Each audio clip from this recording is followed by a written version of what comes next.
indulging me. That was so great. That was it right there. That was the one. Yep, yep, Yeah, yep. yeah. Hey everyone, welcome back to Super Good Biz. I am super excited. This is episode 8, which is like amazing to me that I've already done 8 of these, but I'm not just excited about that. I'm excited to introduce my guest, Hector from Don Carvajal Cafe. The best way I would describe it, but I'll let him speak from his own words, is an ethical, sustainable coffee company that started in his dorm room and is now growing. He's in a bunch of different coffee shops and is creating, or going to be soon building, a roasting space in the Bronx, which is super awesome. And stumbled upon this through a mutual friend, and I'm super excited because there's so much that you talk about that's about like creating jobs, both like in the Bronx and with small farmers and their communities in the places where you source your coffee, and just being organic and sustainable. And I think also like Rainforest Alliance certified, like all the things. So you've already blown my mind, but I will let you speak and introduce yourself. All right, all right. So we are here. We are in the house. It is good energy. Thank you for having me. It's honestly a pleasure. Yeah, my name is Hector Castillo Carvajal. I'm the founder of Don Carvajal Cafe, a specialty coffee company based in the South Bronx of New York City, the outer boroughs, the nitty gritty. But we are here, repping the Bronx, to the fullest. So, yeah, I am the founder of an ethically sourced coffee company. What do I mean by that? Coffee that's directly traded with the farmers. We strive to build direct relationships with the farmers to build more equity within the trade. In the coffee industry, the way typically coffee, trades between 15 hands if it's done traditionally. But now it's a new wave of coffee roasters and coffee suppliers and coffee traders that want to do things differently. And I'm one of those. It's truly an honor to do what I do and be able to provide opportunities for people in my own community, provide opportunities for myself and my family and my friends, and for the boogie down. So it's a lot. I think you have really good questions coming up, so I'll let you take the lead and we'll go from there. Yeah. Yeah. I want to ask you a question about what you just said. You said typically coffee goes between 15 hands, and you're trying to do it differently. So can you tell us a little bit about that? Like, what does that actually mean in the coffee industry, and why is that not the best scenario or situation? Like changing Yep. from so many different hands. You know what it is like. Typically the person who gets the least amount of money is the actual farmer, like the person who produced the thing that you wouldn't have anything with, right? Like it starts with the farmer. Without the farmer, you have no industry, but that's the person who gets the least cents on the dollar, right? So you have people making these cups of coffees getting $3, $4, $5, $6 for it, and the farmer gets cents. You know what I mean? So you're the people who make the real money. It's people here. Um, so what happens is, typically there's coffee farmers, and then there's like an intermediary broker, and then the broker has an importer, and then there's transportation fees within it. You know what I mean? And then after it gets here, there's more transportation fees, and there's warehousing fees, then there's more broker fees, and then there's more transportation fees, and it just never stops. You know what I mean? Like there's always, okay, I get it from you, and then you get it from me, and then you get it from him, and then he gets it from you, and then do, and then it just gets lost in translation, right? But now we're in a new wave of business where it's more like we want to be direct, we want to be more transparent, we want to be more equitable, and we want to build directly with these farms. Typically, it's harder for smaller people like me to source directly. Why? Because you need to bring a whole container from the farm yourself, right? But there's new forms of creating this equitable system. So maybe the farmer partners with an importer, and then they give it directly to the importer. The importer brings it here, warehouses it, and then we buy it from the importer, right? That's the intermediary. Or you can literally buy it from the farm yourself.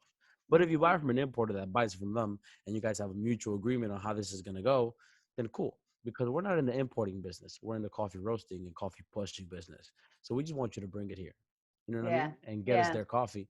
So it's one of those things where it's just a different time now for the coffee industry, and I think many other industries as well. When it comes to international trade, maybe it's the same thing for chocolate. I don't really know other industries, but I know that's the case for coffee. Yeah. It's interesting to think about that, because as you were describing all the different people who are like these essentially just intermediaries trying to like Right. use their connection to make money, they're just taken off the top. And so it gets more and more expensive for the people who are at the end, who are at the roasting part of the process. And the people who are actually doing the work and the labor are getting less money because there's all these other people you got to pay. But Right. then also, to your point about transparency, the less amount of people there are in this process, the more control and visibility you have over Right. the ethical practices and the fair trade practices, to making sure that those people are getting paid and getting paid well and being treated well. So that makes a lot Yeah. of sense, just like making that circle a lot smaller so it is more direct, so the practices are better, the money is better, and the coffee is better. Yeah. I'm I think assuming it's that as one. well. I agree, and I think it's one of those things where you could look at it like this, right? Let's say I buy my coffee from a third party, right? And I tell the third party, okay, I need this coffee to be USDA organic, child labor free, and I don't want it to have any chemical runoffs into the rainforest, and I want it to be processed like this, right? And they could just literally be like, yeah, of course, yeah, you know what I mean? It's just like yeah, definitely, man. You know, it's straight bluff. Or it could be like, okay, I need this to be a USDA certified.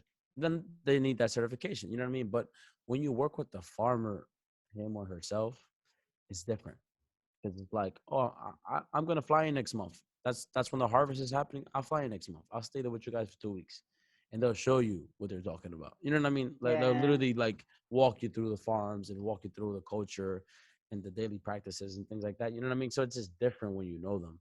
You Yeah. know, it's just a different experience. Yeah. You know, Yeah. You're real partners. right? So how did you get into coffee? Like what led you into this world of coffee and like learning about that production, the process, or just like realizing that it should be better and it can be better? And that can be me. Honestly, It could be you. I've realized the commonality in the industry. A bunch of people just start off with a good cup of coffee, like wow, this is really different. This is very good, right? And then you get curious. What is specialty coffee? Oh, the whole industry. Oh, it's $300 billion a year. Oh, well, coffee as a whole is $300 billion a year. I don't know how much specialty coffee is, but coffee as a whole is $300 billion industry a year, right? So I got curious. I had this really good cup of coffee. It was Colombia coffee. It was specialty coffee, and got curious. Started looking it up more. Then I was kind of in college at the time. Well, I wasn't kind of in college. I was on winter break when I had the good cup of coffee, right? And then I returned for spring semester, and then I had a marketing class where I got to explore my idea of coffee. Like I kind of just came up with this profound interest for coffee through my winter break, and my professor let me do it as a class project with my classmates. They were okay with it, and I asked them like, guys, I'm interested in this. If you guys want to pick on a different brand or work on something different, you're more than welcome to. But they were down to do the coffee idea. They're like pitch into my curiosity, and we did it as a class project. The whole semester we rocked it out. We really did our homework. We read the textbook. We referenced it back to the project. We did research. We actually got real samples. So we bought Costa Rican coffee. We roasted it locally at Java's, and we presented it on the last day of class, or the last week of class, and we got top grade, best of the class. And it was like that class was able to incubate my ideas and explore them further. And my teammates were very supportive of it. You know what I mean? And I Mm-hmm. was just like, if this goes well, I might turn it into a business. You know what I mean? Like I was just joking about that. Like, yeah, I wasn't joking about it, but it was like, if it goes well, I'm going to turn it into a business. And I was like semi-serious, semi like, you never know, and then at the ending of the class presentation, it just somebody raised their hand like, yo, can I buy that bag right there? And I was like, sure. Like how much is it? Oh, presentation said 17.95. You know what I mean? It was just like that moment. I was like Yeah. somebody just paid that for that, like for Yeah. like in class, like right now, right now. You know what I mean? So for me, it was like a shock. It was like somebody just paid that money for that. Somebody else asked, "Can I buy the other bag?" And then after that, it was just like proof of concept. It was just like Yeah. somebody just bought it. Like the best way to find out if something works is put it out into the market. People will tell you if it sucks or not. You Mm-hmm. know what I mean? And like you could literally just put it out there. People will tell you what they feel. Americans do not care to let you know what it is. They do not care. So that's the best thing you could do. Get proof of concept. Just put it out there. You want to Yeah. know Or if you put can it on swim? Twitter, see what everyone says. Right, right. You know what I mean? You want to know if you can swim? Throw yourself into the pool. Just kidding. Not recommended at home. So yeah, yeah. So it was all from this class of exploring this idea of coffee So, like, what was the moment you're like, okay, I'm committed to this. I'm going to make a coffee company. And how did you kind of like think about making a coffee company that is ethical and sustainable? Like, what was that?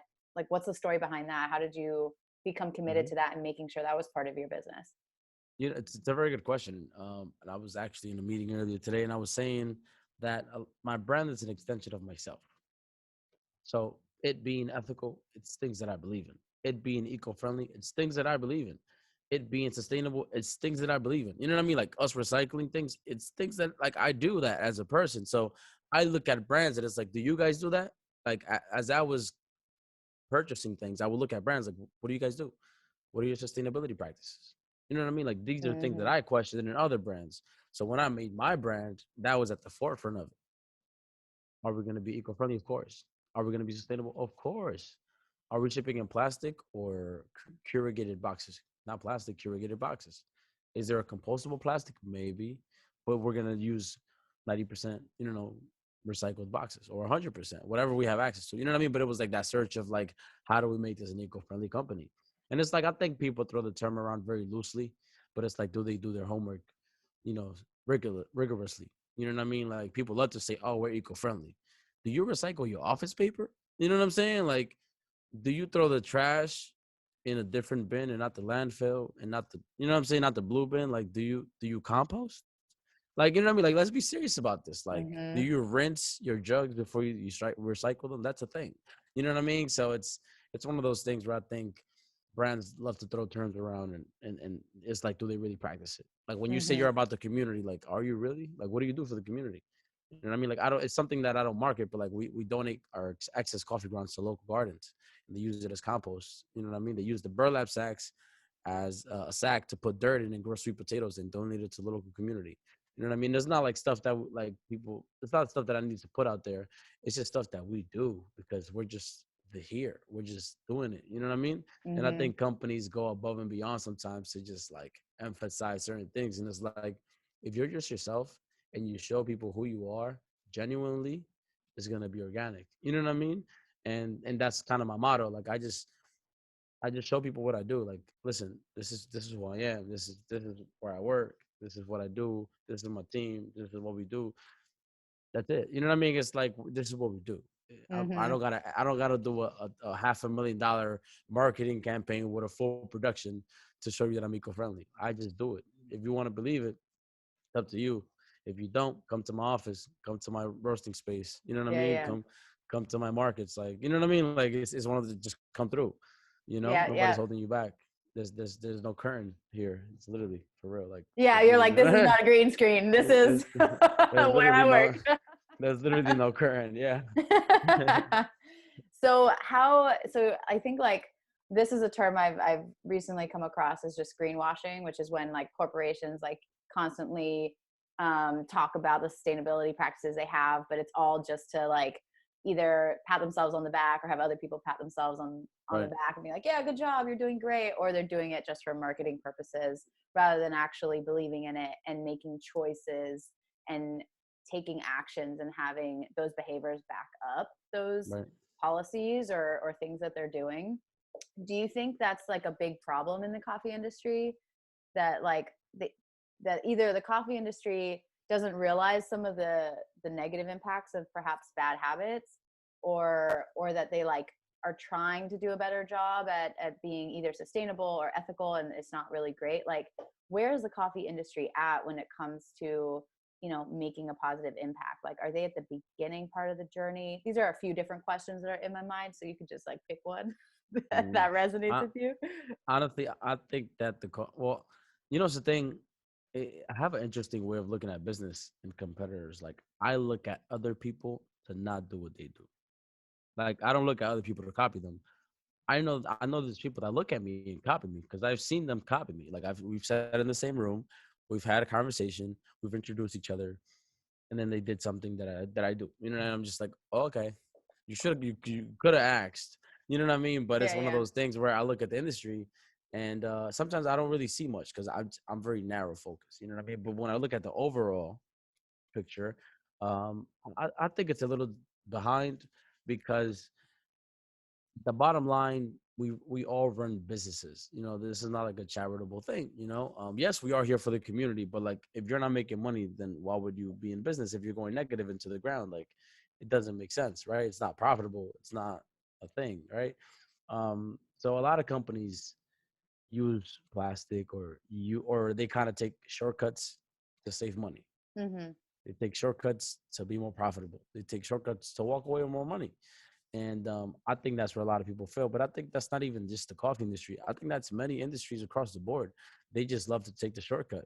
Oh, like you ever seen a company get bought out and then like then you start seeing things change out of nowhere? Like why is this like Snapple, right? Like why did you guys go from glass to plastic like that? That was a board decision. That's a big decision. Like Mm-hmm. from glass to plastic like that. What do you think the number one reason behind that was? It was clearly wasn't being eco-friendly. It was clearly saving more money. Mm-hmm. They literally probably they brought their costs down by 3 times Yeah. or 4 times. Like their cost just immensely just dropped. So their profitability went up, right? But then people like me is like, man, I used to really love my glass Snapple. Slap it on the bottom. Yeah. You know what I'm The saying? pop Like top. the pop top. I don't know if it's still there. I used to really enjoy my glass, but now it's plastic.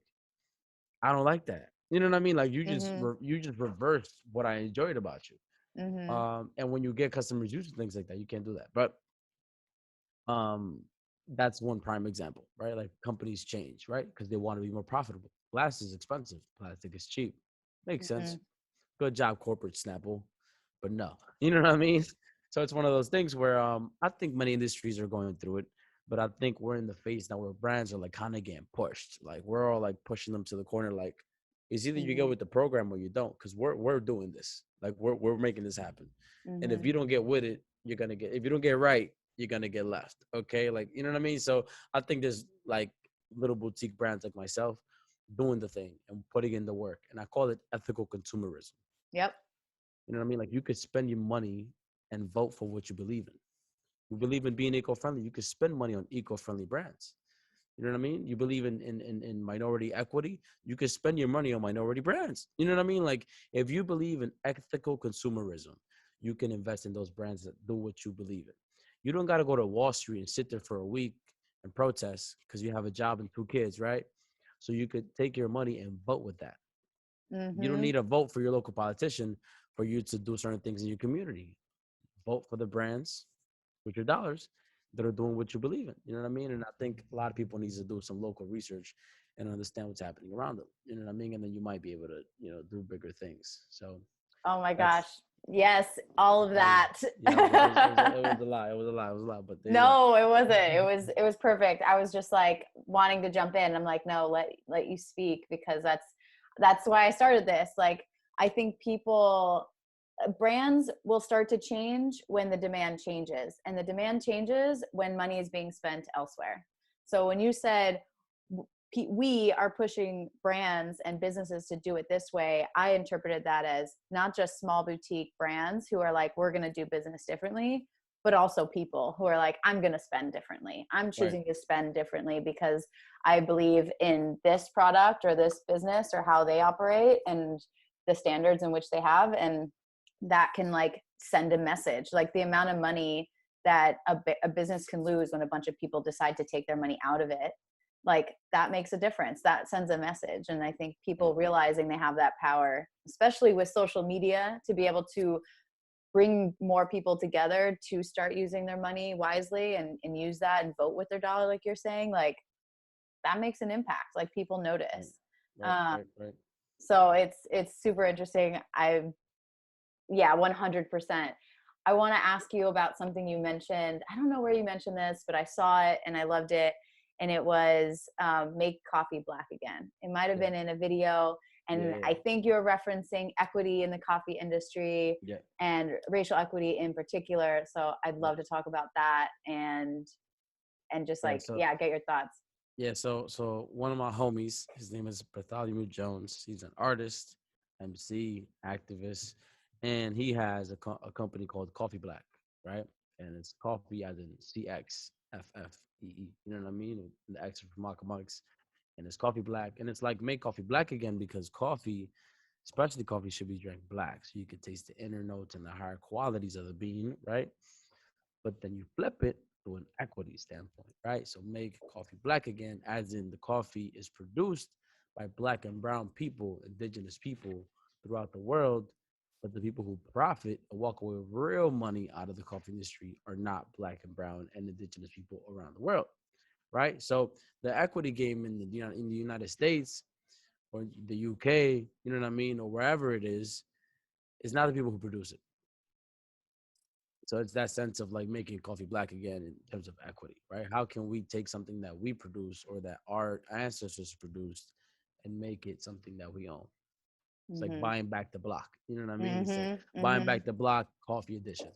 So yeah, that's kind of And like the answer in a nutshell. yeah, and some of the ways in which that's happening, I'm thinking is one, working directly with farmers, right? Right, Being able to pay them, increase opportunity in the area, business, all of that. Also ownership of coffee companies, right? Like who right. owns them, or the roasters. And Are who there works there other too? who works? Yeah. Right? What Because are? that sense of building opportunities for people. You know what I'm saying? Coffee is a Mm-hmm. big industry. You can actually build a career out of coffee.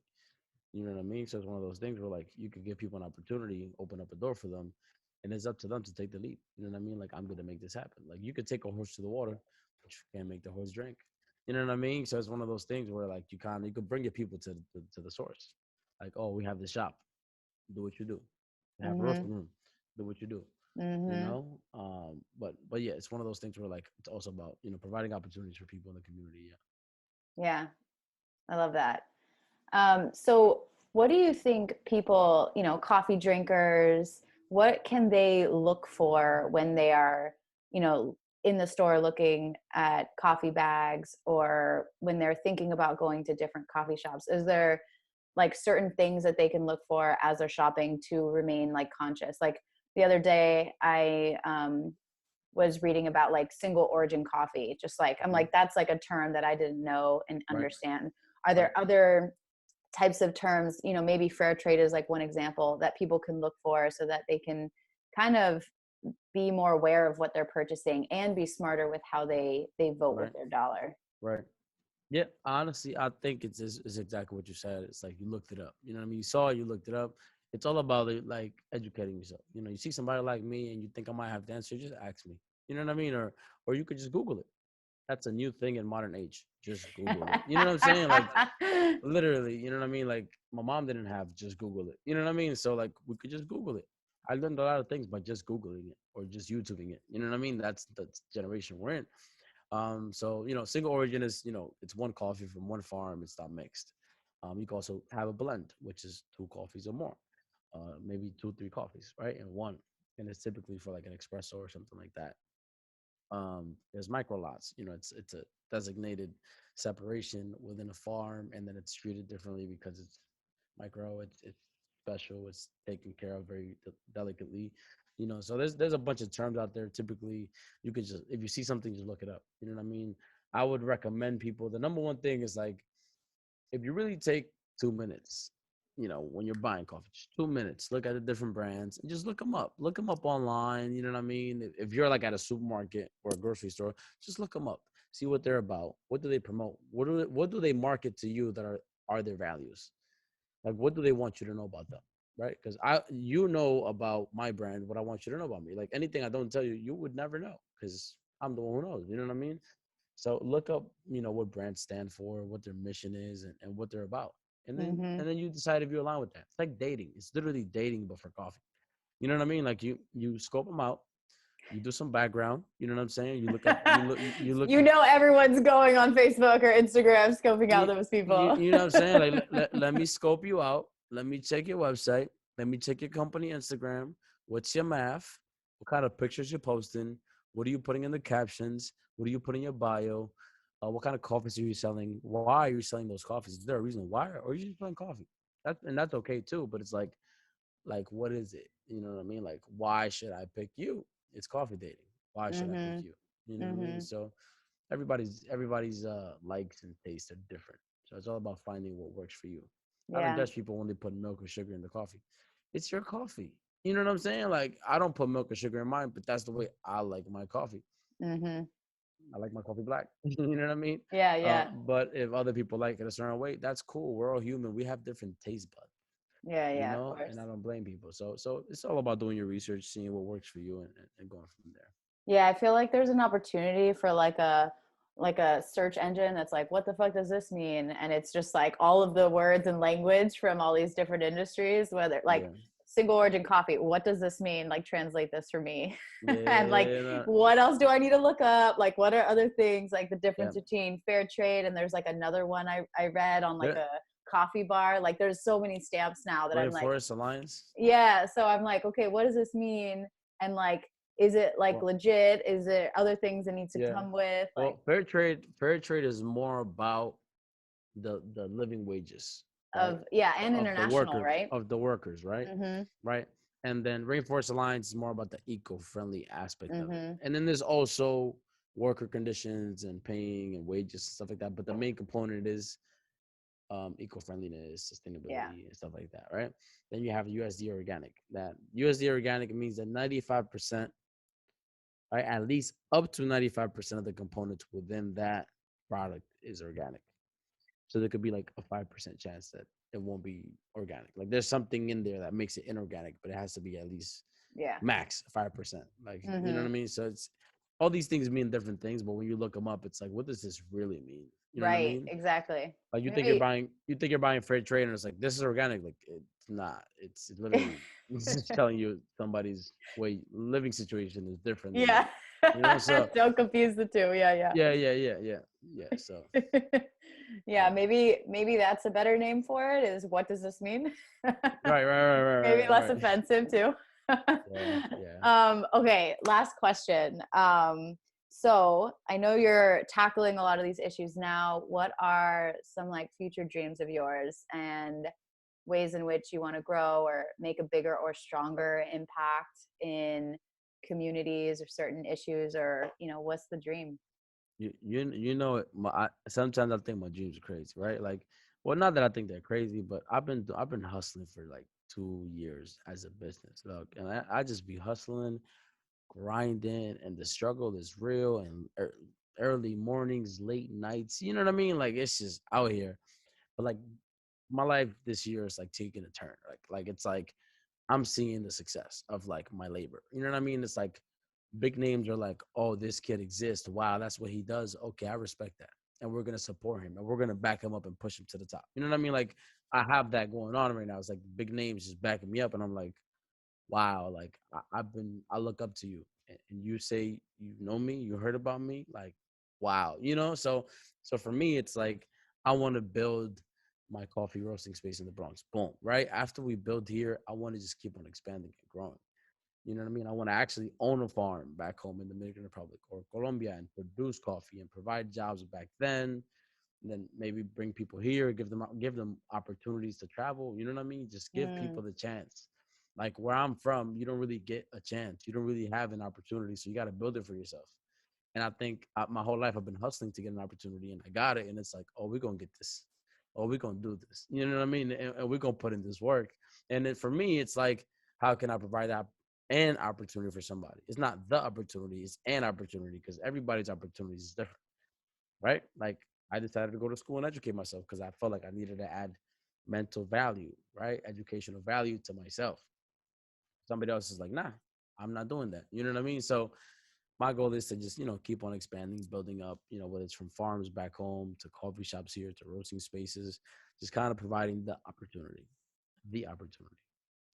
You know what I mean? It's just literally that. yeah. I don't know how else to put it. Like I didn't have a opportunity growing up. I had to build my own opportunity growing up, and I just want to provide a opportunity for somebody, for that Hector, like that kid. You know what I Mhm. mean? Who was trying to come Mhm. up, who wanted something different than the circumstances that he saw growing up. You know what I mean? That's pretty much what I want to do, whether it's here, international, or any, Memphis, Miami. I don't know where it's gonna be. I just go with the flow. I'm a big go with the flow, but I'm a very study the market, do some statistical research, you know what I'm saying? Put some numbers together, do your homework, kind of go with the flow. Like I go with the flow, but there's a method to the madness. Like you know Yeah. what I mean? Like it's an educated go with the flow. I don't just go with the flow. Like oh, I don't just drive my car with no GPS. I put the GPS, but I scope out the scene. Yeah. So Well, I hope you know that regardless of where you are in your journey to that dream, you already are creating opportunities for people. I saw on your facts. Instagram that, you just hired someone new to be on your Yeah, team, and like yeah. that's one more person. So Right, right, that's right. And beautiful and inspiring. absolutely. And I've had this new moment of just like, you know what? Like I had a moment early and I was just like, every time we hire somebody, we're gonna post it. Like we're just gonna post it. Let people know we're growing. Like you buy our coffee, you helped us hire this person. Mm-hmm. You gave this person an opportunity. See how it loops back around? You know what I'm saying? Like like it's not just me. Like I have a team of 5 people that you've never heard of. You know what I'm saying? But like we're a team. And like for me, it's like I'm at the point where it's like I am the face, I am the brand, but I need you to know that you need to give Julio credit. You need to give Valentina credit. You need to give Harry credit. I'm here because of their work too. You know what I'm saying? So in the beginning, it was me for a long time, but then for me to level up, I needed people to help me get there. You know what I'm Yep. saying? I needed people to hold my ladder while I was climbing it. Because the Great road is shaky. analogy. The road is shaky. Okay. But that's the beauty of it. So thank you. I'm really happy that I've been able to find people who are on the same wavelength. I'm all about finding people with the same energy, same dedication, same hustle, same grit. Like let's Hmm. make it happen. You know what I mean? So blessings, all 2021 and so on. Yeah. Okay. Yeah. Well, thank you so much. Of course. It was amazing to have you on, and Thank I you. can't wait for this to go live. Definitely. Let's make it happen.